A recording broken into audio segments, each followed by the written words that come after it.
it's been a real journey for me with her. And I didn't really know too much about multiple sclerosis before I started working with her. And as our time together has increased, because she's subsequently found yoga amazing, and it's helped her emotionally as well as physically, and all sorts of different dynamics that have been going on with her family, because progressively the disease has been taking over, and really putting a lot of pressure on the whole family as well as herself. And so it's been fascinating watching her, but as she's begun to trust me more and begun to open up to me more, so I've been hearing about her life and her childhood, and some of the things that intuitively I've known have been affecting her. And I've kind of lent into the idea that this is perhaps what has stimulated this neurological disease, because your nerves, which is essentially what the disease of MS is, it's about attacking your nerves, the myelin sheath on your nerve cells, which are the receptors. So it attacks those, and it basically numbs them. And so you don't get a lot of feeling, you don't get a lot of sensation, things begin to slow down, things begin, mobility begins to be seriously impeded. And it's sad, because it's not just your physical self, and it's not just the cellular self. There's a lot of pain that comes with MS. It's usually one of the first things that people go to the doctors about. That I'm losing feeling in things, or I'm feeling a lot of pain, and without any real reason as to why. And so my journey with my client through MS has been, on one side, fascinating for me, on the other side, really heart-wrenching, seeing her go through really, really good days where she feels like, she can achieve things that she hasn't been achieving for years, and then coming back onto the mats a couple of days later, perhaps, and feeling like she's just taken 50 steps backwards, not just one step, as would probably be normal for most practitioners, but like literally, I can't do anything today, I can't balance, I can barely walk. And it's meant for myself a lot of I suppose really moving and intuitive guidance for her, and what I can do to best support her that day, which is, has been quite challenging at times, because not only is she bringing the physical ailments, but she's also bringing the emotional ailments as well. It's a really, really hard thing to watch someone go through. We've become really, really close. And through my interest in MS, and through my interest in wanting to just really help her more, I've delved into a lot of stuff. This was actually one of the reasons that I decided to do this Ancient Antidotes series, because as I've been kind of, feeling my way through what's out there that will be able to help her, because as you can imagine, she's under the system here in the UK. She's fully in the system of the NHS, which is the National Health Service here, and she's taking, I think, like 10 drugs a day, 10 different tablets a day to be helping with one thing. And then, there are the counter effects of that drug. That means she's gaining weight, and she's got real fluid retention.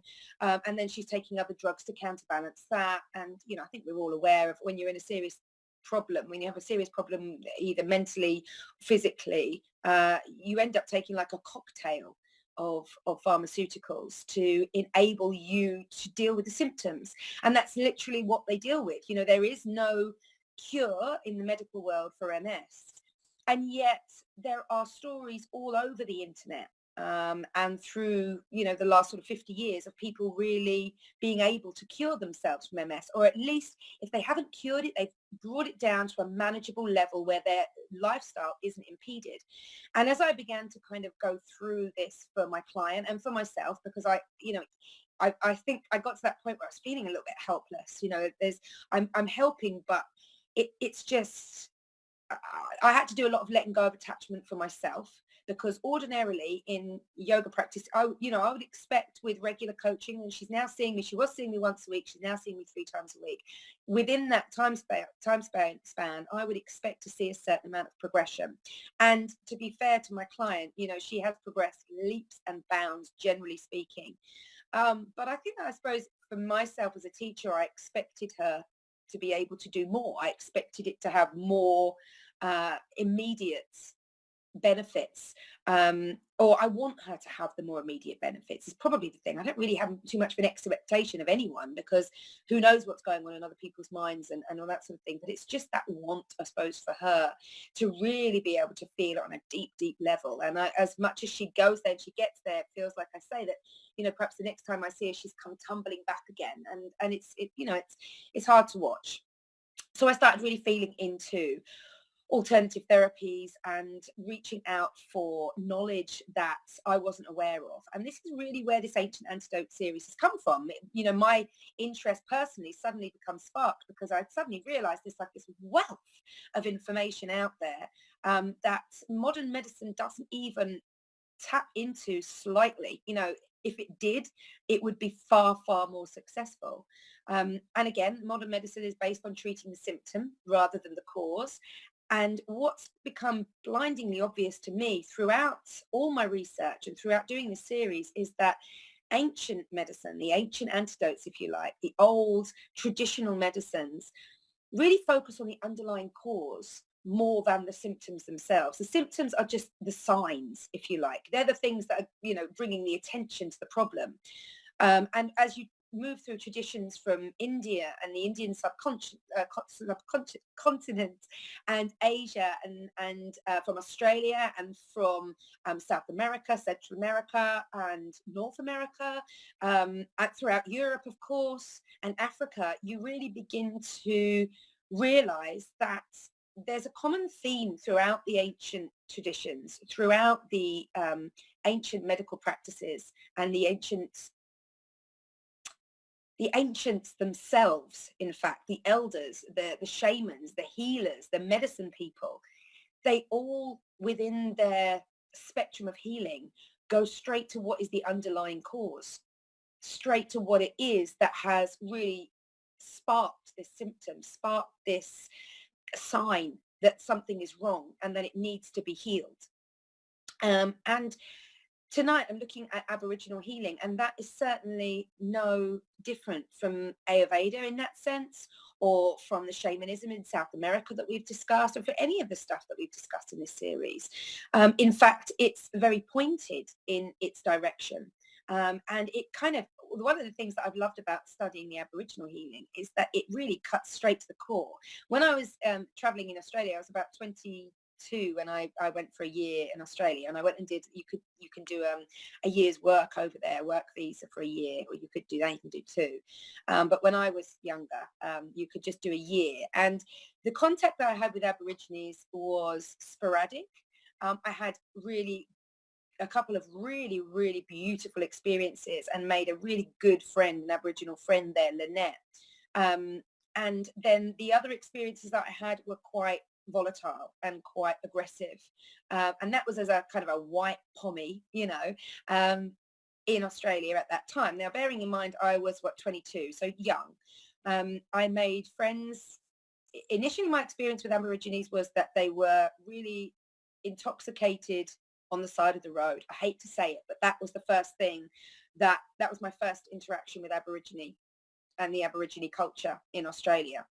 And that was really, really sad to me, because you could see that these people were lost, much as you walk down the streets in London. And I feel saddened by the addicts who are on the streets there. It was exactly the same in Australia. I started off in WA, in Western Australia, and walking around Perth and seeing that the numbers of drunk and intoxicated through substance abuse, it was usually glue. And we're not talking about just adult Aborigines either. We're talking about children, teens, that sort of thing, laid out on the side of the road in all sorts of states. And it was really, really sad. That was my first impression. And then I was fortunate enough to meet an Aborigine girl, Lynette, who had been brought up in one of the villages in northwestern Australia, but who had decided that she wanted kind of a bit more than what the village had to offer, and she wanted to get out to the big smoke, and her tribe had actually encouraged that she do that. They had seen, basically the way she told it to me was that they had seen the majority of the younger generations of their tribe fall further and further into a kind of a pit of despair about where their role now lay, as their lands had been taken away from them, as Western education systems had almost been enforced on them, and if they didn't go, then they were kind of cast out of the system. As the white man essentially took over their lands, took over their culture, and just basically forced them into small, almost sometimes uninhabitable areas of the continent that they once called home. A massive area that they were, up until 200 years beforehand, they had been the sole occupants of, pretty much. And they governed their land and they lived on the land. And that was the thing that I think struck me when I was talking to Lynette, was she was so proud of the land that we call Australia. She would talk about how she had grown up and how she would really identify with some of the elements, the coming of rain and wind and the sun and all those sorts of things, how she had perceived that role, the role that she played and the role that they played in the dance of life. And it was really fascinating listening to her. It was really, I felt really hopeful after speaking to her, and after having these conversations with her. Actually, we met and we sort of hung out as friends for about 10 days, and we had a lot of fun. And Lynette and I really got on well straight from the offset. And so it was nice for me to kind of, I was traveling with guys at the time and she was with her boyfriend, so I think both of us, it was quite nice to be able to sit down and have a bit of girly chat as well. And so her telling me about that and how her upbringing was fascinating to me, but it also gave me hope for the Aborigine tribe, because I realized that actually it wasn't all the tribe members that were going into this state. There were still the elders, there were still children who were being trained in ancient Aboriginal culture and the methods of ancient Aboriginal healing, and creative art. We talked a lot about, because she was very depth at art, we talked a lot about Aboriginal art, why the dots, why the lines, all those sorts of things. And it was, it was fascinating to me. And then when I traveled over to the other side of Australia, I then again saw the kind of depraved culture, the culture that had everything taken away from it, and it was feeling really kind of destitute. And again, a lot of the people that I saw in the streets around Sydney and Brisbane were addicts and were alcoholics, always alcohol induced and suffering in that sense. So I was really, really grateful from that year, in my very brief and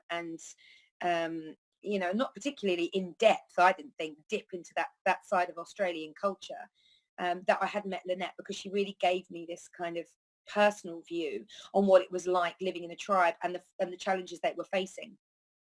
So I suppose I kind of have always had a respect for the Aboriginal tribe, but since learning more about it over the past few weeks, I've really begun to notice, first of all, interesting for me personally, the number of parallels in Aboriginal belief systems and my own belief systems, independently of having ever learned about them. So, literally learning about Aboriginal healing, I've been doing over the last few weeks. I've been reading books, personal accounts. I've been watching YouTube videos, scrolling through the internet for more and more information, reading magazine and paper cuttings about how Aboriginal healing is being brought now into the medical systems in Australia, to, first of all, give another level of healing when coming into clinics and into hospitals and that sort of thing, but also to encourage the Aborigines who are suffering and could do with medical help, who are out of their tribe, to actually come into the healing centre and be healed, whether it be through Aboriginal healing or through Western medicine, whichever it is that will kind of work for them, but to allow them that trust when you see a friendly face, as it were, when you're a discriminated race in your own country, which is definitely how I see, their role, although I know that's changing. But that was certainly my experience when I was there in 1997. So a fair amount has changed, I'm sure, in the last 20 odd years. But that certainly has been the case for a long, a couple of hundred years beforehand.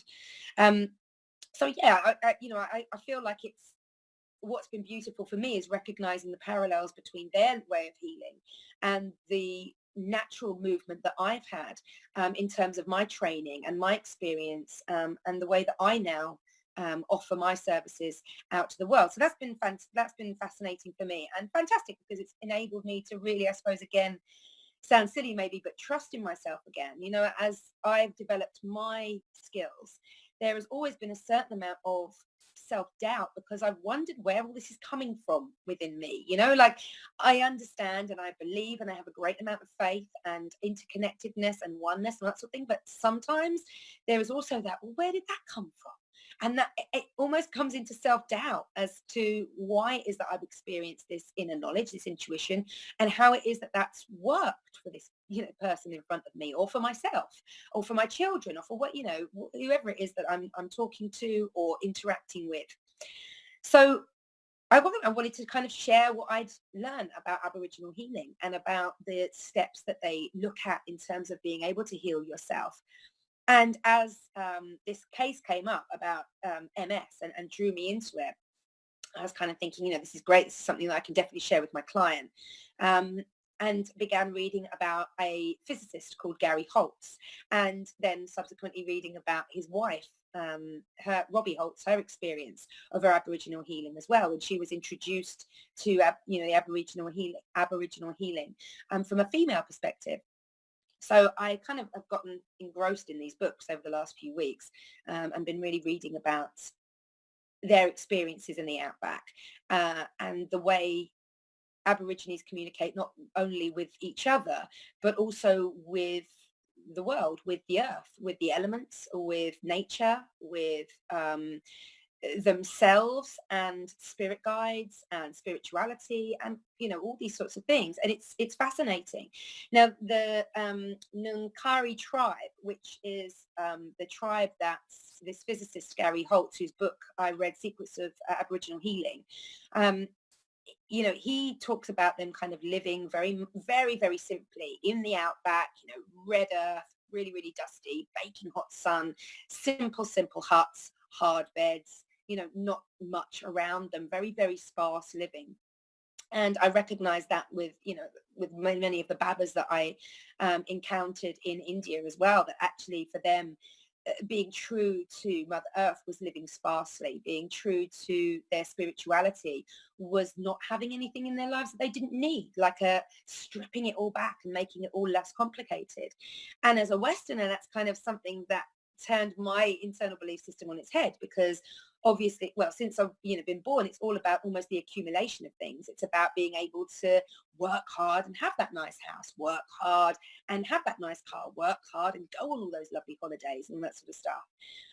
And so fascinating for me to, again, draw those parallels with wanting to simplify my life and feeling that as an internal shift for myself, and then recognizing that in all these sort of spiritualities and ancient cultures, that's their first port of call, is to actually just simplify their life so that they can focus in on what actually matters, which is the inner self, which is the self-talk, which is the understanding of yourself and monitoring yourself to be able to stay healthy.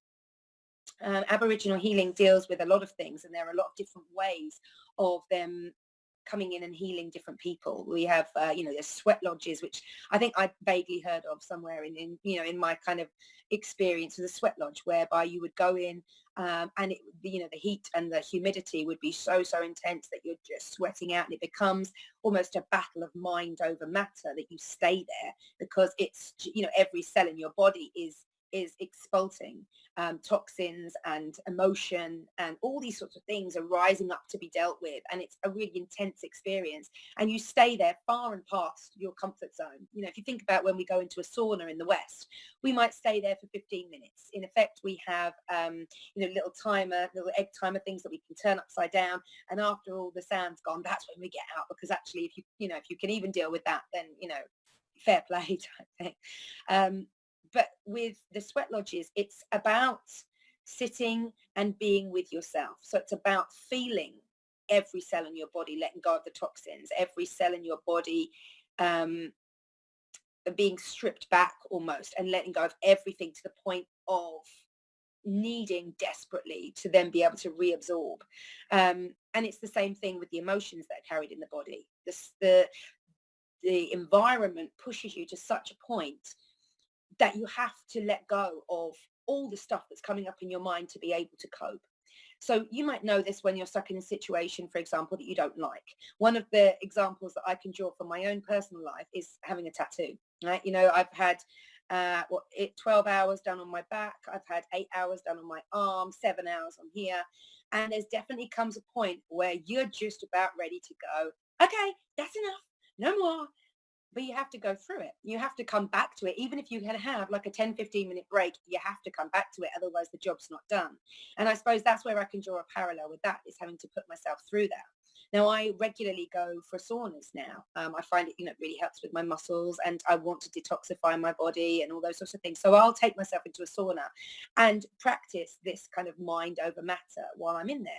And sometimes it's easier than others. It's definitely easier when there's nobody else in there, for example, chatting away. But for me, to be able to sit there and just calm my breath and take my breath into a shallow state where I am just gently, very, very, very gently breathing, not bringing in too much heat, but just sitting and allowing my body to go through this experience, trying to calm my mind, trying to keep everything peaceful, not really thinking about the heat, trying to focus my mind on really distancing myself, coming to that place, that meditative state where I'm just a little bit separate, so that I can just be without feeling, without sensation, without any sounds around me distracting me, any thoughts coming in to distract me, anything like that, so that I can literally just be. And I find it a great challenge, actually. So I've actually come to practicing that a lot more often now. And it's that whole thing again of taking yourself out of your body and allowing your body to experience. The first things that come up to me are the discomfort stuff. Are you sure this is good for you? It's crazy because I've already said to myself in my conscious mind, lovely, we're going to go to a sauna and this is what I'm going to do. I've already ascertained that this is what I'm going to do, and that's what I'm going to put myself through, and this is the way it's going to go. So my conscious mind knows exactly the objective. It knows why I'm going in there. It knows what I'm going to experience. It knows how I'll feel at the end of it and what sense of achievement I will feel, as well as that calm, blissful state that I love to go to. So when I do go in there, it's always interesting to me the way my mind works, and again, this is kind of being able to come out and almost contemplate self, because you can watch yourself. And so what always fascinates me is the way a place my mind goes to and where it goes to first. And the first place it always goes without fail is, discomfort. It shows me straight away that I am in an uncomfortable position and frankly, I should get out. Don't you think this would be bad for you? Don't you think that, maybe you've stayed in here long enough? Like, you do realize that you're getting really, really hot. So there's all these kind of thoughts coming in, like, oh, it's really, really hot. Don't think this is good for me. That's the thing that will come through my mind. Oh God, my nose is beginning to burn. My lungs are beginning to feel tight, or these sorts of things. And when I come out of that and let that thought go and recognize it as just a fear, and that's what I say to myself, is essentially, okay, you're now facing your fears, and I accept it and I let it go, and I don't have that feeling anymore. That feeling of a tight chest, which will come with the thought, goes. And that's the power of the subconscious mind, is that it's coming up to, the subconscious mind is always trying to protect you. It's been programmed. It's been conditioned to believe certain things about the environment and about the situations that you place yourself in. So for you to then consciously take over and say, do you know what? It's fine. It dissipates that programming, because you've already come in and just moved it along and just said, okay, that's fine. I recognize what you're doing there, but that's not what I believe. And it changes not just in your mind, but in your physicality as well. And so all the work that I do in terms of with my coaching for, emotional coaching and spiritual coaching through my holistic happiness programs is all really about being able to differentiate between the subconscious and the messages it's bringing to you, and the conscious mind based on where you want to go and how you want to get there. So again, these are parallels that I'm drawing with the ancient techniques that the Aborigines are using and have been using for over 60,000 years. I mean, that's really a long time. Even when I'm looking back over Ayurveda and yoga and all sorts of things, there's this idea that at the maximum, it's only about 15,000 years old, right? But Aboriginal history dates back over 60,000 years. And these are traditions that have been passed down from from father or elder to son, from mother or elder to daughter for 60,000 years. And they're super, super proud of their heritage. And they've always been very, very defensive of it. Not wanting to explain, not wanting to share, not wanting to really open up about why it is that they believe these things work, because for them, it just is. The mentality is very, very different from my understanding. The mentality is not about reasoning. It's not about proof. They don't have this sort of scientific side of the mind that is asking always to be, I suppose, to be proven and to be right. That's the other thing, right? For me, sometimes I feel like science can be so ego driven. It's about that wanting to be right. And you can prove, as far as I'm concerned anyway, you can prove anything to be true if you think you're right. If you have a belief that, as far as you're concerned, is a reality, is a fundamental truth, then you will argue all around that to prove to somebody that that is in fact real, and you can come up with all sorts of things, whether or not the other person chooses to believe you or not. But there is a real doggedness, if you like, to science, where it's absolutely fundamentally, this is true, this is a reality. And yet, in honesty, the majority of scientific experiments tend to be subjective. It tends to be proving that a theory is correct. And like I say, if you can talk your way around believing a theory is correct, then pretty sure you can find your way around that as well physically, right?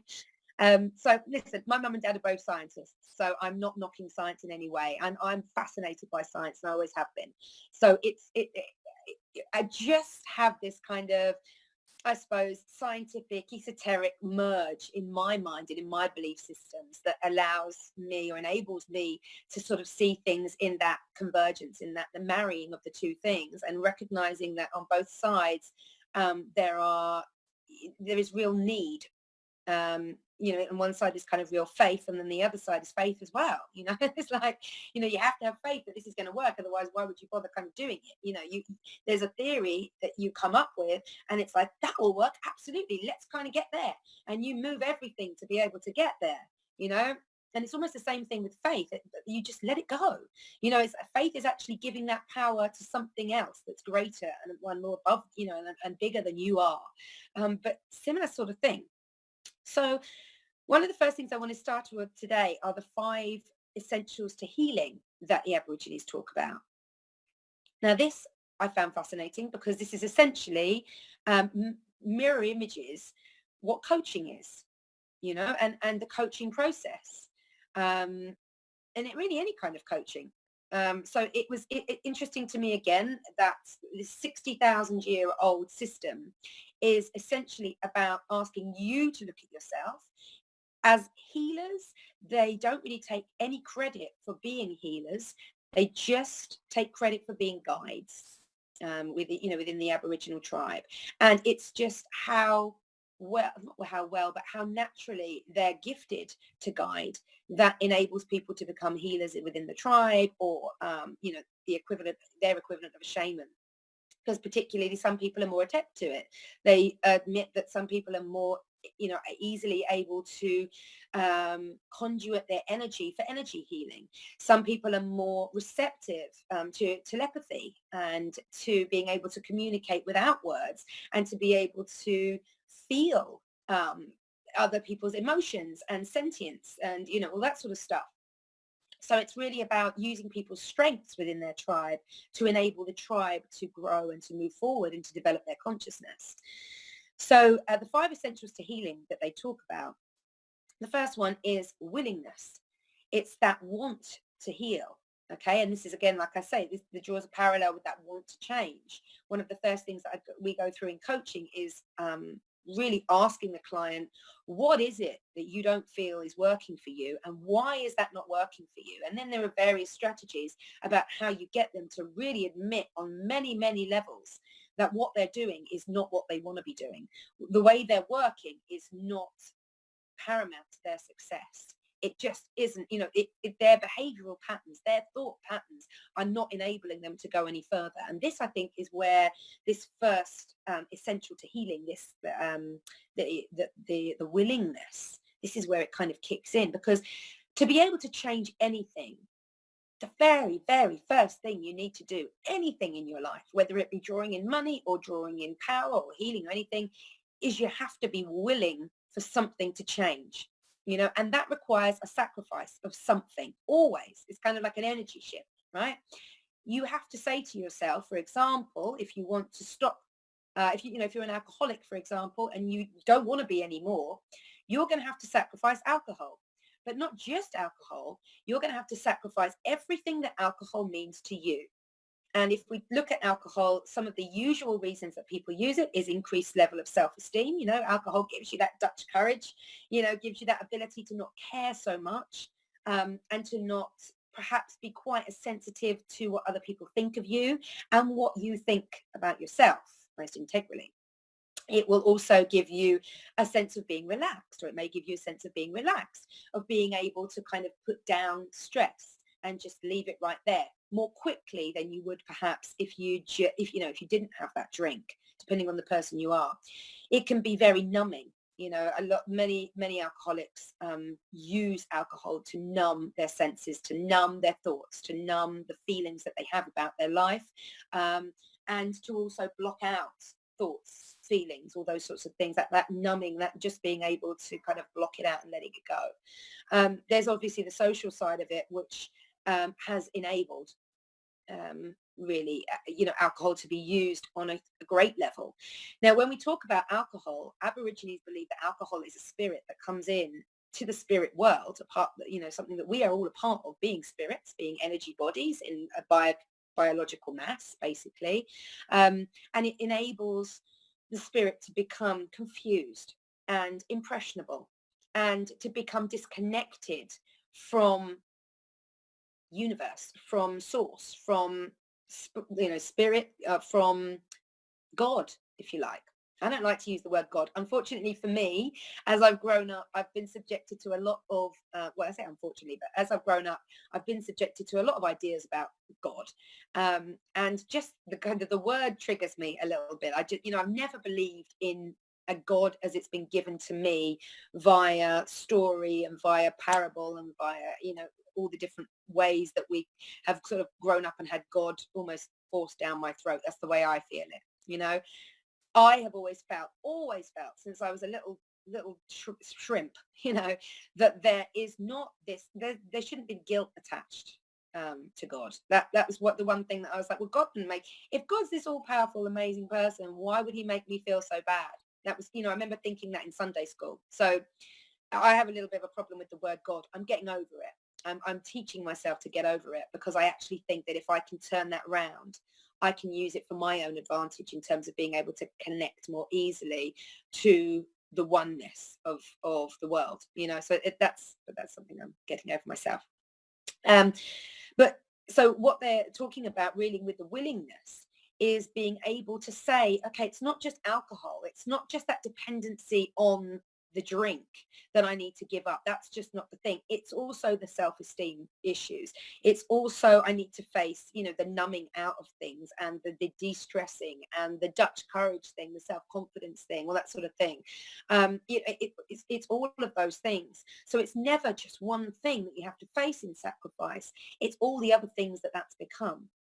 And I think that's why alcoholism or addiction of any kind is so hard to move through, because for some reason, again, when we look at addiction, we think the initial thought anyway is like, look at, dry January or whatever, everyone's like, right, we just can't have a drink.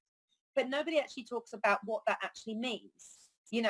Everyone knows, but nobody really talks about it. It's kind of like I have various Facebook groups and various mum groups, and dry January will come around and they'll all be like, oh, grown, oh, got to deal with the stress of the kids now, can't block out the husband, all these sorts of things that make me just wonder why it is that they're still in these situations sometimes. But it's not, that's them just saying openly, this is what it means to me. This is what it helps me with. This is the reason I use it as a crutch, and it's quite eye-opening. If you read between the lines and you see the messages that are coming through, they tend to be the same. And so again, when you're giving that thing up, it's about looking at not just what the actual chemical is that you're giving up, whether it be drink or, some kind of pharmaceutical drug addiction or a recreational drug addiction or, any of those things. It's about what that actually means to you emotionally and mentally and physically, as well as, or what it means to you as like a habit forming and like as an addiction. So one of the first things that they ask you to deal with so that you can heal yourself. And Aborigines are the Aboriginal system of healing is very open about the fact that, like I say, they are guides. The healers are guides. They are not doing anything for you. There is no kind of miracle cure. This is about work. This is a journey. This is your life's journey. And interestingly, as I was reading through these books by Gary and Robbie Holtz, I also had, the universe works in the most beautiful ways. I also had a lot of articles come into my life about midlife crisis. And I began to think simultaneously about midlife crisis and about what we're going through as, so people my age are like being called sort of Generation X. And women my age particularly has kind of been dropping in a lot about, between the ages of about 34 now and 50. That would be Generation X, and what we've gone through as a generation.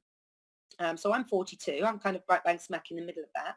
We're one of the last generations to remember life before the net, for example, as children and as adolescents and late teens and early 20s. So the majority of our formative years were spent without the internet. Whereas now children can't say that. They have the access to the internet. Their minds are already different because of the way that they can process things in the world, and the interconnectedness that they can have with places all over the world. Whereas we had to go and explore and find that out. They can just, go to Google or get on their phones, get on their laptops, get on their tablets or whatever it is, and go to places rather than imagine, rather than create, rather than dream, rather than wonder. They can just go straight there. So a lot of that ability has been cut out from them. And yet we ourselves as Westerners have cut ourselves off a lot from actually kind of like baseline living, which is what the Aborigines are doing. Again, stripping it all back and living from the earth. So the first thing that you've got to do is you've got to be willing to heal on all levels of that. You've got to be, you've got to really want it on all levels, irrespective of whether it's going to be easy or it's going to be hard. You've got to accept it almost as, well, not almost, absolutely as a lifestyle. Being healthy as being a lifestyle and something that you maintain and you work on every single day. One of my biggest beefs, I suppose, about dieting, for example, is that most diets say that you can achieve wonderful results in a certain period of time, that in 3 weeks you can lose 10 pounds, and feel your best self. But for me, to be able to lose 10 pounds in 3 weeks requires a lot of sacrifice. And I believe not a sustainable level of sacrifice. So, again, it's marrying those two things up. For me, healthy nutrition, a healthy lifestyle and exercise is the way to kind of being able to manage your weight and effectively lose any gained weight that you need to lose or you want to lose. But it has to be a healthy lifestyle. It has to be maintainable. You have to be able to say to yourself, okay, I'm not doing certain amounts of things to be able to lose the weight. For example, maybe you're cutting out cake or you're cutting it, but don't cut it out, cut it down. If to say to yourself, no, I can't have it, only allows the brain to obsess on it. And the same thing, I suppose, really with any kind of thing like that. If you're going to say to yourself, absolutely not, never again, there has to be a level of health attached to that is conducive to you staying with it. And certainly when you're fighting an addiction, that's usually something that you have to say to yourself, absolutely at no point can I go near this substance again because of all these reasons. And this willingness is, accepting and looking at it all, and kind of, having it all laid out in front of you, going, do you know what? This is why I want to do what I'm going to do. And that's your willingness. That's your want, if you like. The second principle of essential for their 5 essentials to healing is awareness. And I suppose it kind of goes hand in hand with willingness, because, you want to change. There's something that wants to change, and you have to be aware of what that is. Now, usually, and I think this is something that's kind of across the globe, and I don't think this is just Western culture, you have to have something that shocks you into knowing that you need to change something. You know, that awareness usually comes from something. For example, for this guy, Gary Holtz, it was his MS. Was a huge indicator that something had to change, something had to move, something had to shift. He was just getting worse and worse and worse. I think eventually he was given like 6 months to live, at which point he was just like, whoa, okay, willing to accept anything to get me through and past this. But awareness is also about expanding your perception. So something comes up to you, maybe it's, let's take something kind of, okay, I'll take my own example. I have had, since we arrived back in England, bouts of really bad dandruff. Now, this is going to sound really silly, but I have never had dandruff in my life. So when I first came back, and I was kind of like, just a little bit itchy in my head and that sort of thing, I suspect like, well, maybe it's just the temperature. You know, I've gone from living in a really hot and humid country where there was constant moisture in the air, and I noticed a change in my skin and in my face because of the environmental change. So I'm just kind of like, okay, that's probably what it is. Once I've managed it and my body's kind of become more attuned to the seasons and the climates and the central heating that we have now, you know, the fact that I'm living more indoors, so it's a much more different environment than when we were living outside, which we're predominantly doing in Thailand. I that will be fine. But it's been 3 years now, and my skin's kind of sorted itself out. My face again has kind of sorted itself out. Everything begins to have come into that, and now I'm on a massive search to find out why I'm still finding that I have bouts of this dandruff. And I know it might sound silly, but for me, I'm conscious of it. You know, I'm more than being conscious of it. I'm aware that this change is sticking around, and for me that is, okay, so what's it trying to tell me? What's going on with the health of my scalp? Because I have an awareness as well that different parts, different skins, different cell groups are telling you different things, and of course my this is my scalp, this is encompassing my brain, this is around, this is kind of source of so many chakra points as well. You've got your crown chakra, you've got your third eye chakra, you've got your pineal, the throat chakra as well, which I would encompass into this whole area, so there's a lot of energy going on there as well. So I just sort of think, okay, so what is that then? What's that going to be? What's going on there? And it's led me through loads of different kind of ideas of how to heal myself, and it's ongoing. I think actually I found a remedy for it, which I'm actually using a different way of washing my hair, and using different water temperature, and using completely natural shampoos and conditioners, which are formulated not for dandruff, but actually for happiness, which is crazy, right? So again, it's kind of my essential oils, but the main fundamental part of it is wild orange and lime, both of which are citrus, both of which are enlivening and enlightening. Wild orange is all about abundance. Lime is all about zest for life, happiness, essentially.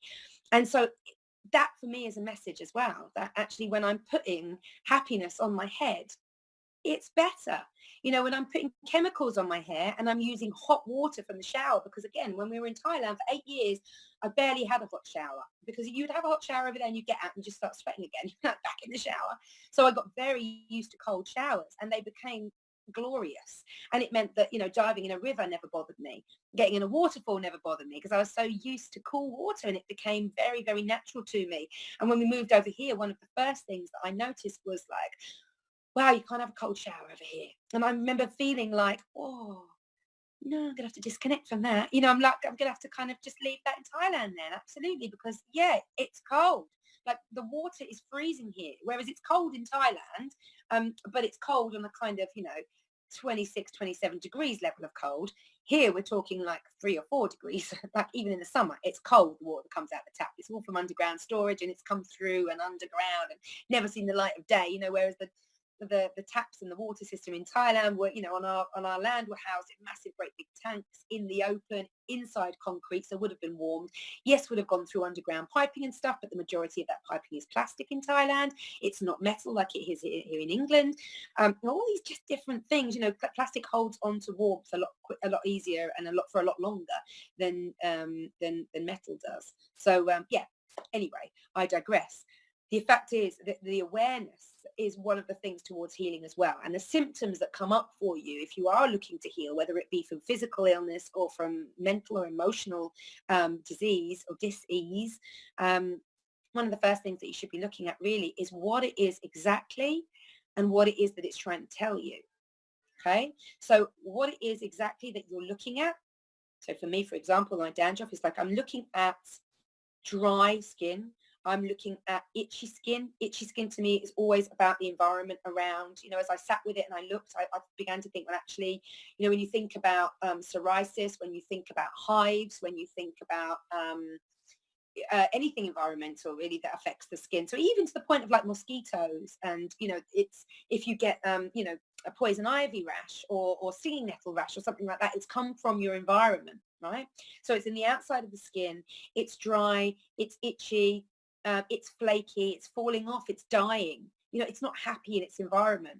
And that's what led me down the different roads to kind of try and find this out. But I experienced this for, well, I started experimenting only probably about 6 months ago. So I lived with this and didn't think anything too much or do anything too much about it for 2 years since we arrived home. That would be like, we've been here about 2.5 years now. So that would be 2 years. And when I look back now, I feel a little bit surprised at myself that I didn't do anything about it a bit more quickly. But I suppose that's life, right? That's the nature of human beings, to be just getting on with life, and you know, oh, it'll pass, oh, we'll let it go, oh, you know, it'll go, you know, it must just this weird pain, you know, I'm sure some days I have it, some days I don't. You know, that's the experience that we have within our bodies, because we're not taught to connect inwards. We're not taught that we have the answers. And I think this is such a huge part of Aboriginal teaching, is this awareness, is this sudden idea that actually your perception controls everything. And once you're aware of that, you can begin to move forward. And that releases a certain amount of fear. You know, that awareness expands your perception and releases fear around it, because suddenly you feel like, going from a point of being out of control about it, you've moved into the place of being in control about it.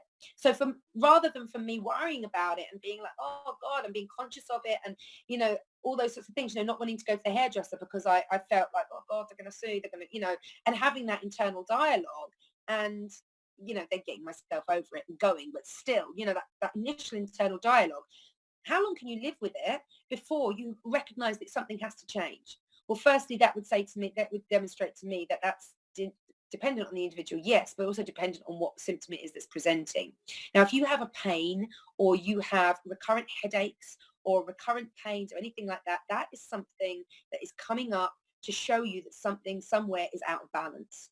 Doesn't mean disease necessarily, but it means that it's out of balance. It needs your attention. And so this awareness allows you to look at it and to start thinking about it. To start thinking, oh, why is that I've got that weird pain in my stomach, for example? You know, why is that my knee feels or keeps getting swollen? What is that all about? And to recognize that once you begin to open your mind to it, actually you move from being the victim of that pain or that disease or that illness into being somebody who can self-heal, because you actually take back your power and you say, okay, this is what it is. This is what, you know, this is what it's saying to me, I believe. Where do I go from here? So the next step that leads nicely into the next step of the essential healing, which is acceptance of what it is that you're facing on all levels. So when you perhaps do have a pain, or again, going back to like my dandruff, for example, I can't believe I told you about my dandruff, but going back to my dandruff, for example, it's accepting all the things that come with that for me, right? So it's accepting the fact that on some level, the skin around my head is not happy. Now, why is that? What is it in the environment that is affecting that directly? You know, I'm not seeing it in my skin, but then I regularly, you know, every day when I come out the shower, I will put on essential oils to really boost the health of my skin and keep it supple and all those sorts of things, and to allow the goodness, the vitamins, minerals, all those sorts of things into my blood system. I don't do that on my hair. That to me was very telling straight away. So accepting that I had this problem and then beginning to look into it, it freed me to move on to the next step. It enabled me to shift into a different a different place, to be able to kind of look out of it and be and to contemplate what my next step would be. It's kind of one of those things that I think acceptance can be really, really hard, especially if your diagnosis is more serious than dandruff, you know, especially if you're actually going through something that is serious, like MS, for example. You know, when you're diagnosed with something like that, and I've had this conversation with my client, her whole world fell apart. You know, one of the first things that you do is go straight and find out what this is. You'll have a long, long conversation with your doctor who will have given you this diagnosis. They'll be able to tell you the prognosis through their experience and through historical medical records and that sort of thing. But they can never, ever tell you what your experience will be categorically, because of course it's your experience and everybody reacts differently. There are loads of different types of MS. My client has one that is almost like a push me pull you version. You know, some people, like this guy Gary, got to the point where he literally physically couldn't move. It shut down his whole system and he was in a wheelchair. But my client is able to move. And like I say, some days she feels like she hasn't got hardly any presenting symptoms, and other days she's got all sorts. She's got iritis, she's swollen up, she's got like fibromyalgia symptoms. Her knees are hurting and are swollen. Her bones are hurting. She's got the pain in her shoulder. She's got the pain in her head. She's got, and it's just everything presenting at once, and it's full on. And for her to accept that is huge. And she was diagnosed when she was 33 and she's now 63. So for 30 years, she has been dealing with this. And yet I think it would be fair to say that she still hasn't accepted it. And this is something that I've actually spoken like with her family about when they've approached me and they've sort of said, Mum just doesn't accept what's going on. She doesn't accept that she's got it. She's constantly fighting with herself still. She's constantly berating herself still. She needs to just accept that this is what she's going through. And this has been the advice of all the doctors that she's seen and the nurses and the MS centres and stuff, as well as from her family and loved ones and people that have known her for a long time. So this acceptance is really key to being able to gain some level of control almost over what it is that you're experiencing. So you need to accept everything about the thing that you want to heal. You need to accept what it does for you, what it does to you, or how it makes you feel. You need to accept how it affects your life, how it affects your mind, how it affects your emotions. You need to be really, really clear about all those things. You need to be really kind of lay it all out on the table to be able to accept it all fully. And I think that's quite a hard thing to do. And I think that can take a lot of time. And again, as the Aborigines say, this is your journey. This is the journey of your life. And within everything, although you may be looking at it and feeling, how can I accept something that I intrinsically hate? It's taken away my life. Like the number of times that my client has said that to me, it's taken away my life. I used to be able to do this. I used to be this. I used to be that, and again, it's this attachment to ego. I think that's kind of where I draw some of the parallels with like the yoga, for example. It's like it's this attachment to ego of I was this person or I am this person and now I'm not, rather than the acceptance that every day we're different, both biologically, emotionally, mentally, energetically, spiritually. Every single day we're different. And again, we're never taught that. We're never taught to accept that. We're never taught to own that. So everything else means that you just become a victim. Like thinking the opposite of all those things means you move into a victim mentality. And when, of course, you're a victim, you give away your power.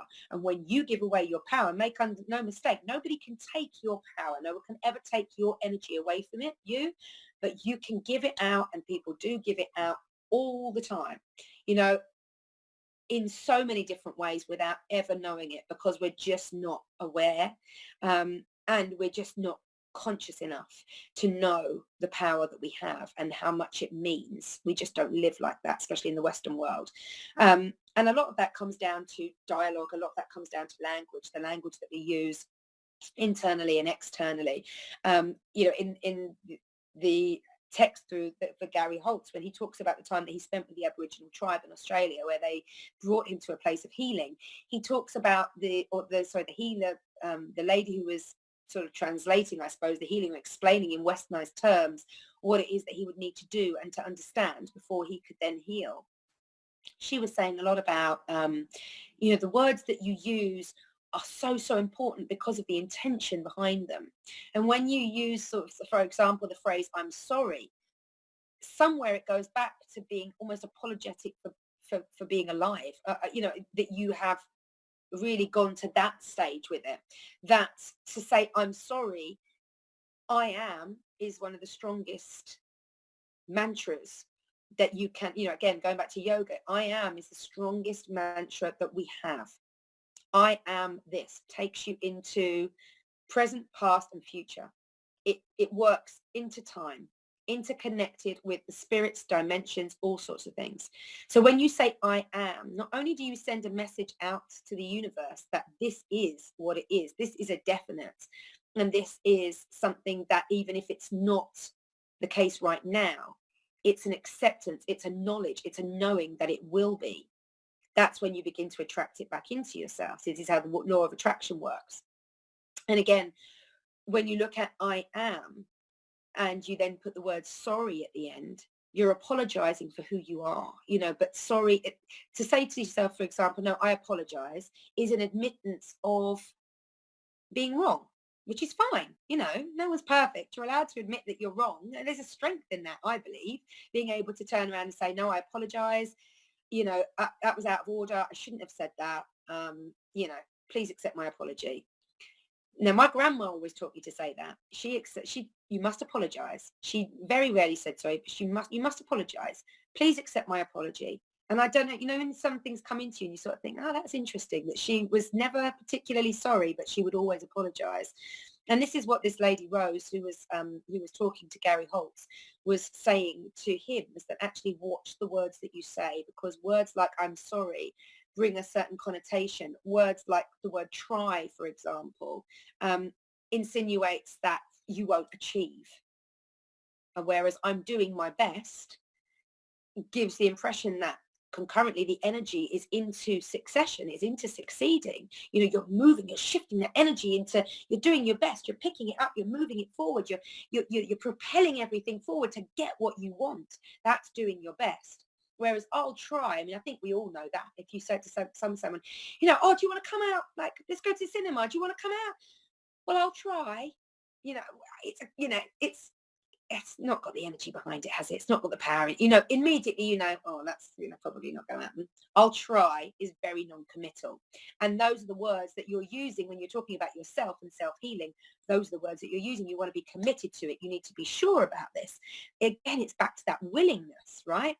"I'll try" is very non-committal and not particularly willing.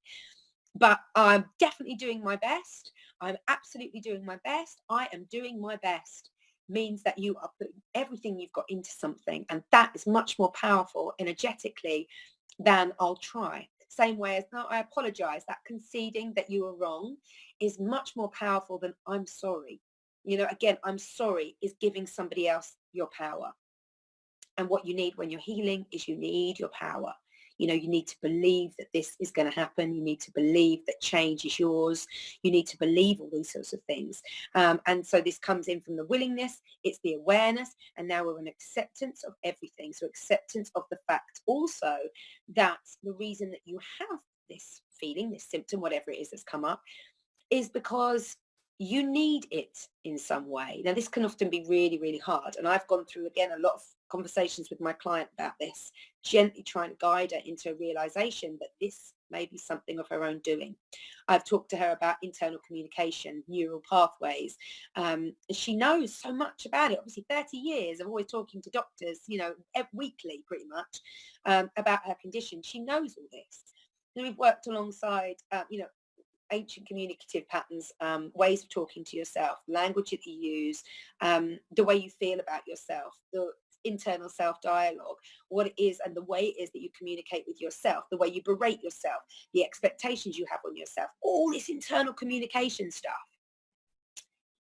fundamentally, it's down to you accepting responsibility. You know, it's about you saying, okay, I'm accepting responsibility for where I am, and I accept the situation that I'm in is of my own making. Now imagine, once you accept that, if you accept that the disease, the symptom, the worry, the anguish, the depression, the anxiety, whatever it is that you're experiencing is of your own creating, that then empowers you, which is point number 4, that then empowers you to take back control and give up being a victim to it. The minute you own it, you own it. And when you own it, you can do with it as you wish. If you choose to harbor it and hold on to it, that is your own business. But if you choose to, you can say, do you know what? I own this. I don't want it anymore. And I don't want it anymore. I'm putting it away. I'm letting it go. I'm moving it. I'm shifting it. You own it. You can do with it as you want. The minute you take back that power, which is essential healing point number 4, you put yourself into a position of not being a victim and not being a rescuer. The Aborigines talk about 3 types of people, right? They talk about victims, rescuers, and masters. Now, the unfortunate thing about the first 2, victims and rescuers, is that you've got people who are like, being a victim. Victim mentality is very kind of like, woe is me, look at me, help me, I need care, I need help. It's that sort of thing. That's the victim mentality. Then the rescuer is someone who's like, absolutely, I can help you. Let me do these things for you. It's almost enabling, right? I want to fix you. I want to help you. Now, I can identify very much with this because this was very much where I was when I came out of my depression. I wanted to be a rescuer. I had moved from the victim mentality, which is very much a mentality of depression.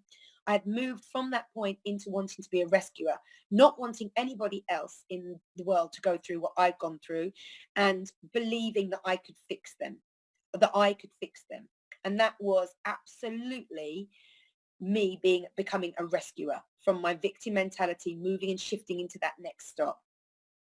What I soon came to realize through working with people and not having the desired outcomes that I wanted for them, was that actually, I had this great kind of, I say great epiphany, but sudden realization that, you know what, this isn't down to me. I could be saying and doing anything. This isn't down to me. This is all down to them. I need to let go of this expectation that I can fix people, that I can help, that I can heal them, if you like. And that was such a massive shift for me. And the minute I shifted that, everything that I was doing, everything that I was teaching began to work. So whether or not it's the energy shift that brought that on, or whether it was just that acceptance from myself and that detachment from results, essentially, it didn't really matter. It empowered me even more. And so when you empower, you're taking responsibility for yourself, you are coming out of a place of lack, because that's where the victim mentality is set. And as a rescuer, same thing. I was kind of almost looking to prove and looking to help, because I had a feeling of lack of power, of lack of lack of, I suppose, just wanting to help other people so that they wouldn't have the same feelings that I had, but believing that because I'd brought myself out of it, I would be able to then go through, all this with people, and that they would be the same. They could be the same, and I could help heal. That was it. Never for one second did I initially believe that this was something that I'd had to do on my own, and it was my own personal journey. When I had this moment of clarity, I knew that essentially, that actually nobody can heal anybody else. It's all down to you, because it's constant. It is constant. Healing is constant. It's a constant thought process. It's a constant energy place. It's constant monitoring of emotions. It's constantly being kind to yourself, loving to yourself, compassionate to yourself in terms of nutrition. And when I talk about nutrition, I'm not just talking about food. I'm talking about the environment that you're in as well. I'm talking about the way you perceive yourself, all those sorts of things. So really, number 4, the 5 essentials to healing, and number 4 being empowerment, shifting out from that victim mentality where that disease or that illness is working for you because it's allowing you to stay there.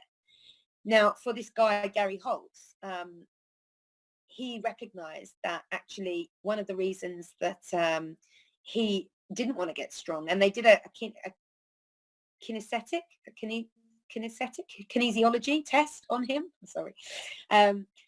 Basically, I mean, I've had these things done to me before, and it's been fascinating, but I've never really thought too much into it. But you know, your truth, what you tell yourself every day, what you intrinsically believe, is, as we know, passed down from the mind into the body. So every cell of your body believes the perception that you are maintaining throughout your life. I mean, that is amazing, right? That's amazing, fascinating. But what it means is, when you say an untruth, no part of you believes it, and you lose strength, and you lose power, and you lose energy. And this can be proved with a simple kinesiology test, which I'm sure the majority of you have seen. You basically kind of hold out your arm, and you know, someone will say to you, okay, say your names. I am Kirsty. You push down on it, and that's the truth. You know, push down on it, and that's the truth. Even if you're pushing up, I am Kirsty, that's right. I am David, and it goes down. And I'm not even, you know, I am David, and it's just it's gone. Now, it's obviously more authentic, if you like, if you get somebody else to do that for you. But there's no denying it. I've done it with my kids. I've done it, you know, with my clients. I've done it with a lot of people, and I just find it fascinating that it reflects back to them so perfectly what it is that they do and don't believe. They don't have to believe what I'm saying, but they do have to believe the way their body responds, because it's just undeniable, right? So that's, you know, that's fascinating to me. And again, here we're talking about owning either a victim mentality or a rescuer mentality or a master mentality. Now, the master mentality knows that they are on this healing place. They know that they are needing to let go of the things that aren't serving them anymore. And they are managing everything succinctly because of that. And I think the majority of us probably start as victims or rescuers, one of the two, and then shift in or out of that and into a master once we have this kind of recognition, this realization. And again, back to kind of, you know, being in this Generation X, maybe that's what midlife crisis, you know, something a Western term that we've coined is midlife crisis, for this period in your life where it feels like everything's gone wrong and you're not, why is it like this for you? Why have you gone through all this stuff? Why are you arrived at this point? You know, what did you do wrong, type thing. And again, if you hold on to that idea of what did you do wrong, why is it that you're feeling like this, you're the victim mentality. If you realize that your actions are, you know, leading you towards something, and you focus in on what it is that they're leading you towards, and you really explore that, then that is being a master of yourself, a master of your emotions, master of your mentality, and also a master of being able to heal yourself then, right? It's where you've taken back your power. You're then able to do whatever it is that you need to do. And then, so number 5 is focus. And of course, once you've gone through willingness and awareness and acceptance and empowerment, and you've gone through all of those 4 concepts, and you've looked at everything and you've stripped everything back, essentially what you're left with is focus. And it will all be about your level of success in healing, or your level of success in achieving, whatever it is, will be determined on the focus that you put on that thing. Now, we've just had the Oscars on Monday night, and I have to be, you know, it's kind of like a little bit of a guilty pleasure for me. I've always loved theatre and movies and that sort of thing. So for me, I try and watch the Oscars, but I gave up that a long time ago when I had kids. I used to stay up and watch it, but not anymore. But it struck me this year as Lady Gaga kind of got up and accepted her Oscar for Shallow, and she just kind of crumbled at this accolade. And one of the things that it felt for me, she was so desperate to express on stage, was this idea of hope for everyone and anyone, that if you know what you want, if you have a dream, you know, this focus that we're talking about, right, then you go for it without hesitation, without doubt, without anything. You focus everything on it and you go for it because it can happen. Essentially, she was saying, look where I am through focus. And if you look back at the majority of really successful people in the world, it's been because they have stripped their lives back to focus in on one thing. Now, that can have been to the detriment of their whole selves. I'm not denying that. And certainly that doesn't, your focus on one thing particularly may bring you great success in that area. But if it's to the detriment of your whole self, then, I believe that there will still be illness, there will still be ill health, there will still be dis-ease, because you have to live holistically. You have to live as the whole self that you are. For me, there's no other way, so, but that's that focus is the thing that is the conduit, if you like, to essentially getting what you want. And when you think about focus, we can think about like the law of attraction, which is discovered, we've talked about a load of many different times on this show. And we know that, in fact, to really grasp the power of the law of attraction, you must be focused. It's all about focus. And again, it's bringing everything into that focus will determine how much of that thing you attract. And again, if you're talking negatively to yourself every minute of every day, you will attract more negativity. And if you're talking positively to yourself every day, you will attract more positivity.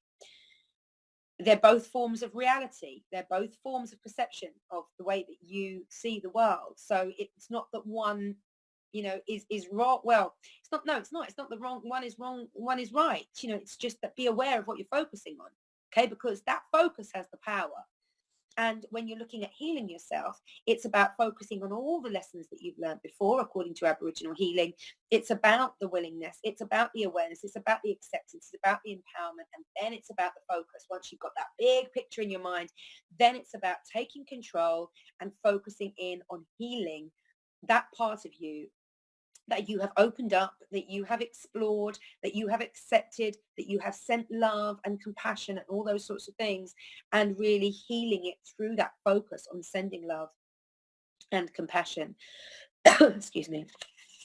So one of the beautiful things I think about that lesson is that it reflects from the inside out how interconnected our lives are with all parts of ourselves. And then one of the most beautiful things for me about Aboriginal healing was that interconnectedness extending out into the world and how they feel through their lives. One of the things that Gary Holtz talks about in his book, Secrets of Aboriginal Healing, is about that the communication between the tribe would mostly be telepathic, that they got themselves into such a quiet space, if you like, that they didn't need the words, they could feel the energy. And that's a beautiful thing, to be able to get it sometimes, I think, with people that you really know well, you share thought patterns. My husband and I have had it a lot recently, actually, where we've been co-creating at the same time, same thing. Something has sparked the same thing off in our minds at the same time. And we've literally turned to each other and been about to talk about the same thing. My husband might talk first and I go, oh my God, I was just thinking that. Or I might say something, he's like, I was just thinking the same thing. It's that synchronicity for me is more about energy sharing. It's about becoming so familiar within that energy that you can draw and remove yourself from it. And it, again, it's fascinating to me that this whole tribe would, for the most part, communicate through telepathy and through a level of open-hearted energy, which is what I believe, telepathy to be, really. It's just actually being so open and so unguarded that you're able to express your energy on a higher plane. And once everybody's doing that, then it's just that open communication. It's about really about learning a different language, and learning a language that doesn't require words so much or tone or anything like that, but just requires a higher level. Now, some of the stuff that I've researched on interdimensions and, ancient aliens and stuff like that as well has been very much like telepathy has come up a lot in that sort of genre. And whatever you believe, you can't doubt that sometimes you will get to that point where someone says the same thing as you do and you're like, oh, okay, that was weird, at the same time, simultaneously thinking the same thoughts. Is that telepathy, or is that touching in on a plane of a thought plane, a conscious level that is actually just higher than our level of speech and of sound? That kind of base creation thing, there's something above that. So that's, opening another can of worms, but fascinating to me. That was how the villagers really mostly communicated, was through telepathy. And through also being in what they call Dreamtime, which is essentially what we call meditation. But dream time for them would, and Lynette had told me about this as well, is really about them being in a state of calm and being able to focus themselves on either being present wholly in the oneness of the universe, that interconnectedness that they feel so much, or being focused on a task. And that's kind of where they were moving to and from. So being focused in on a task, for example, getting a duty done, something like that, having your whole attention doing it. And again, making that almost like what I would associate to be a moving meditation, when you have one focus and only one focus, and everything that you do is about that. And that's kind of moving meditation, right? Whereas what they're talking about in dream time is really being present, being open-eyed, that sort of stuff as well. But they can close their eyes, just kind of going inwards, disconnecting, cutting off, and being on, again, like a higher plane, a higher place consciously. And so that was, again, that to me is really, really interesting because of, I suppose, the place where I've got to in my meditation practice, where I now am able to lift myself out of my physical self and be somewhere. I mean, I always go up here. I'm there, I can't really describe it so much, but I'm just not inside my mind, and I'm just not inside my physical body particularly. It's only when I come back from it that I can feel, for example, that I've lost feeling in my left leg and I've got pins and needles and I need to stretch that out and all this sort of stuff. I'm not really aware of that when I'm up here somewhere. So that for me is one of the great things about meditation, is that I can just be really peacefully. And I remember doing that as a child, but without having this I'm up here feeling. So that's where I kind of liken myself, I suppose, to this dream time, because it's like you're physically present. But when I was a child, I was very much part of all of my world. And I was part of the trees. I was part of the grass. That's how I played. And that's what I felt. And I've got a client at the moment, actually, who shared the same thing with me recently, that actually it was as she began to grow and began to leave that world behind, there was a real sense of loss and of grief for that life, for that interconnectedness. And we talked of being able to talk openly about spirituality for her has been hugely empowering, because it's enabled her to understand that connectedness is actually something she needs to get back to. And her realization that, I don't know if I'm that far from it, actually, I think I can probably still get back there. And it's always kind of been there. It's always been there for all of us. It's just how distracted from that we've always been, and how distracted so early on we were. Both my client and I have had this experience when we were younger of being interconnected and having this feeling of a oneness around us that we brought in with us for a period of time, that we could, to the point where we could remember. Many people forget about the first 5 years of their life completely. They can never recall anything unless it was a really standout memory. The majority of people can't really recall anything from the first 5 years of their life, but they can recall sometimes feelings, and the subconscious has recalled everything. So it's very important to go back into that part of your life and see the bigger picture, because as a child, as an individual, you didn't really know what was going on in there, but somewhere along the line, your subconscious has taken in programming from there, and you may not even be aware of it. So this is, I think, something that, again, it's really, really kind of interesting to explore for yourself. It's also been said that Aborigines can see through the skin, that the healers can see through the skin to be able to connect with disease, like tumors or heart problems or anything, things like that, that they can actually see through and connect in with parts of the body that need healing for one reason or another. There's a lot of talk about energy healing, being able to transfer energy to be able to heal.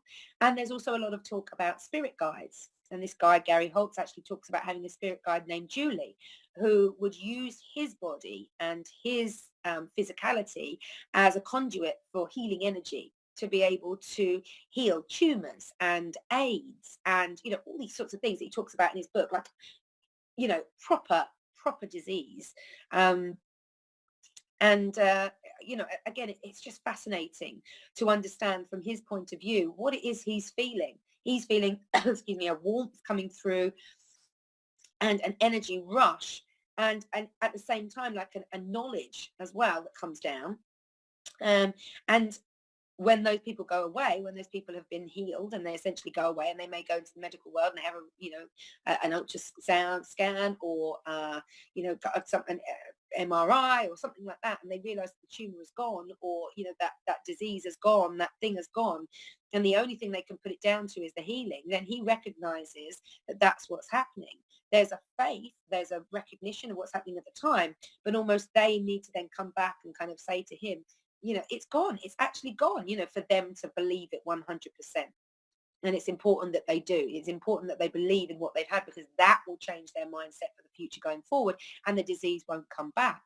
Another little tidbit of Aboriginal wisdom. The focus is always on being well rather than being ill, rather than focusing on healing, for example, because even healing is recognizing that there is a problem. It's all about focusing really on wellness and full holistic wellness, and being able to choose to do that, and to focus every negative that you have, for example, turning it around and putting it into a positive. They align the body. That's what they say. They will align the body in with the spirit. That somehow, because of life experience or whatever it is that these people have gone through, they have moved out of alignment with body and spirit, and something is caught somewhere, and it needs to go back into alignment. That Aborigines believe that the spirit is the access to the core fundamental source of divinity that we have each within us. And when they get separated, there becomes a dis-ease in the body, because fundamentally we're all supposed to be together and in line and working perfectly. And through whatever, once that gets out of alignment, that's when the imbalance comes in, and that's when there's the problems, and and effectively it's out of alignment for too long. That's when you'll experience disease, because your body is trying to reflect that to you. Your body is trying to say to you, enough already.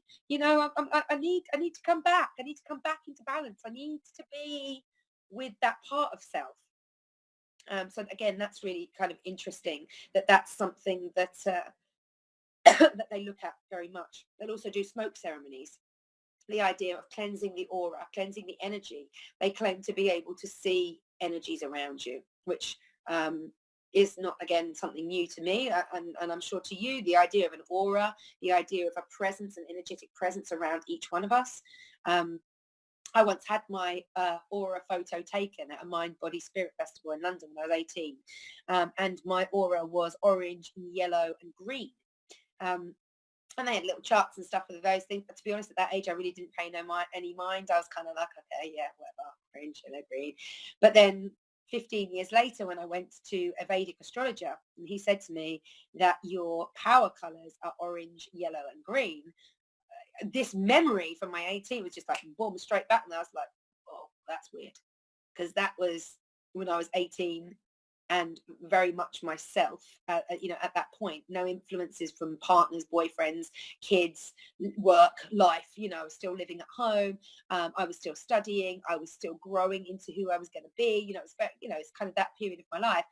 And I remember thinking, wow, that's interesting, because that's exactly what came up when I was kind of 18 and I went to this aura photography session thing. So that's very interesting. But they say that they can see your aura around you, and then they can also see guides coming in as well.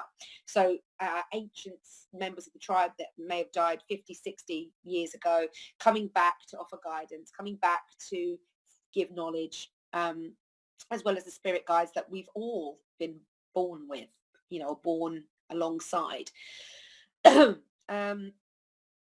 So yeah, I found the whole thing of Aboriginal healing very, very fascinating. As I've expressed, I drew many, many parallels with what I'm going through with my life at the moment, and the way that I have learnt independently of any of this knowledge. And it just, I love the fact that all these ancient traditions and healings are all sort of saying the same thing to us.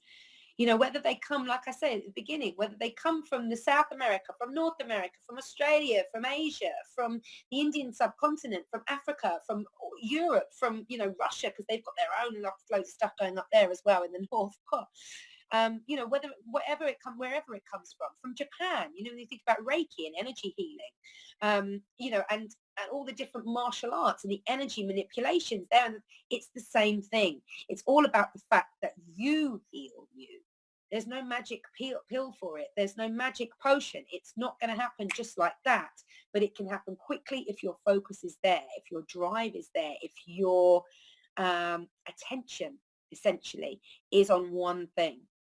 And I think that's really been the presiding message across this whole series for me. You know, when I look back, it's like, wow, you know, like all the ancients are telling us that we have the power. We already have it now. We're always looking outside of ourselves, but actually it's within us, the power that we have, and it's here around us if we need support from that, in the herbs, in the essential oils, in the flower potions, in, you know, in the sun, in the power of water, in, you know, all of these different things, all of these different elements that we have, all of these different ways of experience and ways of self-healing are all out there for us. We have to believe. And I think that's almost been the biggest disease of all for mankind, is this disbelief in self. And I think that's probably one of the root causes for the majority of all, I'm going to say all disease, I think, is disbelief in self. Now, I did write down some other things. Hold on, let me just find through my other things. So I just wanted to share this quickly before I close. There's 7 basic issues of the heart, according to Aboriginal healing. And this is something, issues of the heart obviously cover the world. So these are world issues. Everything from all the world issues stems from these 7 principles, these 7 basic issues, right? Excuse me. So there's emotional problems. There's health problems, relationship problems, finances, sexuality, learning, and spiritual. Now, I just want to really leave you with those. I'm going to go over them again in a minute. But I think that when you think about, I did myself a little test, and I kind of went to everything that I could see was wrong with the world, and I could align it with one of these things fundamentally. You know, when we think about war, for me, you've got with war, and this is a big subject, but you've got relationship problems, interrelationship issues, right? Not being able to see eye to eye and not being able to be tolerant of the other person and their different beliefs. So that's relationship issues.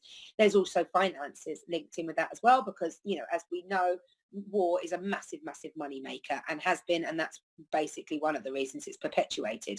The fact that they, you know, use relationship issues as a cover for the finance around war is frankly embarrassing to me. You know, let's open it up. We're not stupid. We know what's going on here. This is a massive industry, and we, frankly, as countries around the world, because of our consummation and our greed and the way that we want to work everything, in my opinion, this is why it will never stop. And there must be war somewhere to be able to generate this constant stream of income that comes in to support so many other different things. And also is learning. So war is these 3 things. And I suppose I'm going to go with emotional as well, because it is emotionally charged war. You know, people are going to lose members of their family. You are going to lose homelands. It's a massive emotional shift. So it's a control of people's emotions as well. So within the concept of war, you've got mass emotional control across the world. You've got health problems that come with that, because as soon as people begin to become emotionally imbalanced, then their health suffers, right? We've again discussed this in a million different shows. We've gone around it all tonight. So you've got health problems, the relationship problems, because interrelationships are broken down. You know, the fascination with a different culture becomes a fear of a different culture. You know, people can't talk properly. They can't get their points across. They're in doubt. They're in fear the whole time in interrelational, interpersonal relationships. There's a massive financial implication of all that as well. And there's the learning ability as well, that the fact that we're not learning from war. You know, we're not learning from war. Learning is being able to take past experience and make better decisions based on it. I thought, and in this country for the last 4 years, we've been discussing World War I, because it's the centenary of World War I. That finished last year. And it's all been about celebrating the heroes and really saying, you know, how grateful we are, I suppose, for all those people who have given their lives and the sacrifices that they've made and the world in which they lived in at that time, and how different it all is for us now. It seems like, I mean, it is lifetimes ago, but it seems like, you know, histories and histories ago. And yet really it's only 100 years. And in that 100 years, how many other wars have we experienced? You know, we've always had that threat of World War III, but essentially we had World War II. But there have been so many other world wars that have gone on that have seemed like, no, we're not going to accept that as World War III. It wasn't on the level of World War I or World War II. And yet places like Syria and Afghanistan, I mean, we don't even need to go into the list of the places that have been absolutely decimated through war. And for me, when one country like America, like England, when, you know, France are fighting against the Middle Eastern countries and or harboring and, you know, supporting Middle Eastern countries, then we're talking about a war, a world war. People from different continents getting involved, you know, forces from different continents getting involved. So you can see there where, you know, these 7 basic issues of the heart, for example, continue to manifest across the world, across the globe, in the source of war. Now, if you can take many other things and you can find at least one of these 7 basic issues of the heart that stems out from that, or that it stems from, should I say. So again, I'll go over them again. It's emotional problems, it's health problems, relationship problems, finances, sexuality, learning, and spirituality. I mean, with spirituality, you only have to say religion, God, and again, the world war comes in, right? That's just come in as well. So that, you know, that it really, war is based on all of those things. I don't even know whether it wouldn't even take in on sexuality when you think about the fact that, you know, the men go out to war traditionally. I know it's different now, but I think we can all accept that the balance in the sexes still isn't equal in terms of men and women fighting together on par levels of, you know, people dedicating their lives to this. You know, it's still women being involved in the army and in military forces is still tiny percentages in comparison to men. So even there, we can like draw up a sexuality issue there as well, where actually, you know, the men go out to fight and the women stay behind and keep everything else running. This is one of the things that my nana and my grandma were so proud of in the Second World War, was being when they were wrens.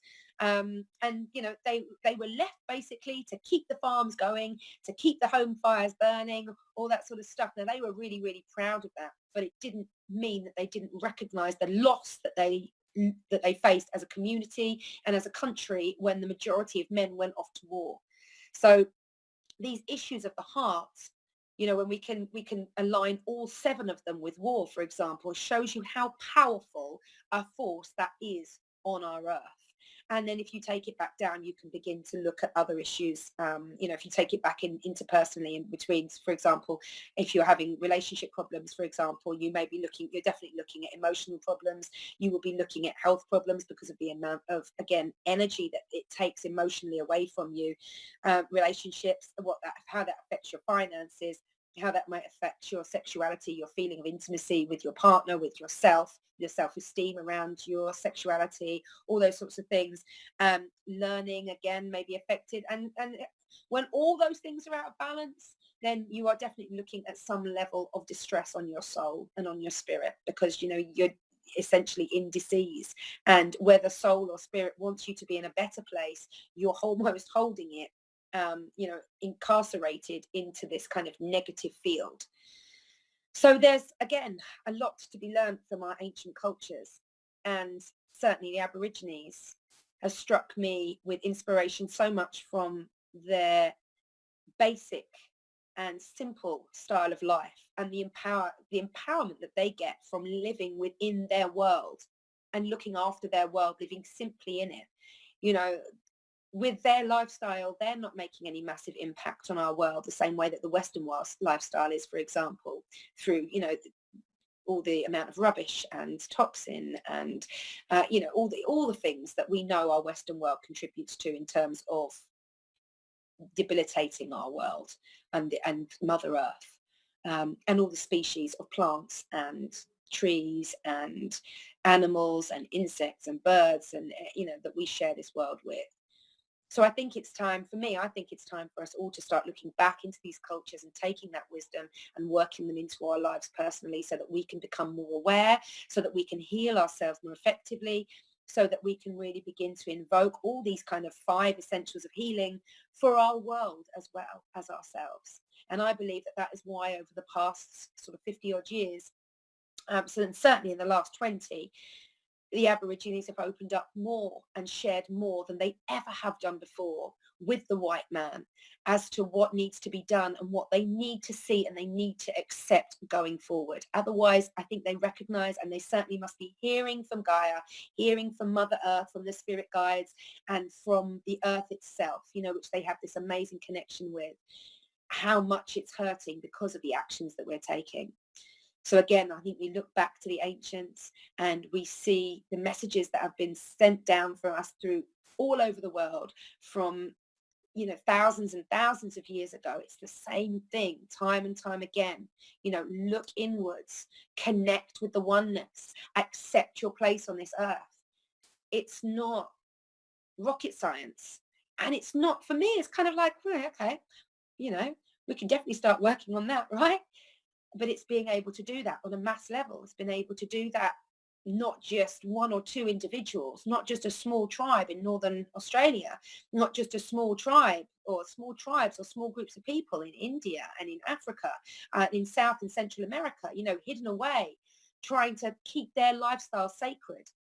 With all the deforestation that's going on and the pollution and everything else that they know they're being affected by. Even if they never saw a white man, they know that something out there is polluting their environment.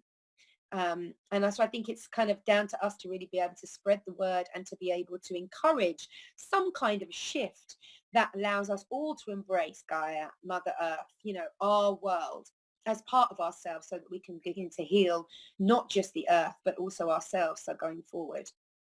So I hope you've enjoyed that. I've enjoyed sharing it with you. And if you want to find out any more, or you're interested in any of the stuff that I've referenced today, then I really advise you to read the Aboriginal Healing Secrets of Awakening by Robbie Holtz, and The Secrets of Aboriginal Healing by Gary Holtz. They are both very inspiring books. And, just to give you that kind of idea of a different way of life and a different way of healing, I can recommend they're both thoroughly. Thank you so much for joining me tonight. Love, life, and eternal gratitude. Good night.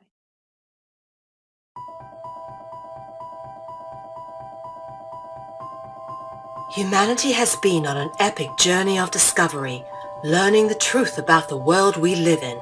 New discoveries about the true origins of humanity, ancient history, free energy, as well as the systematic corruption of world governments are now on the forefront of our daily reality.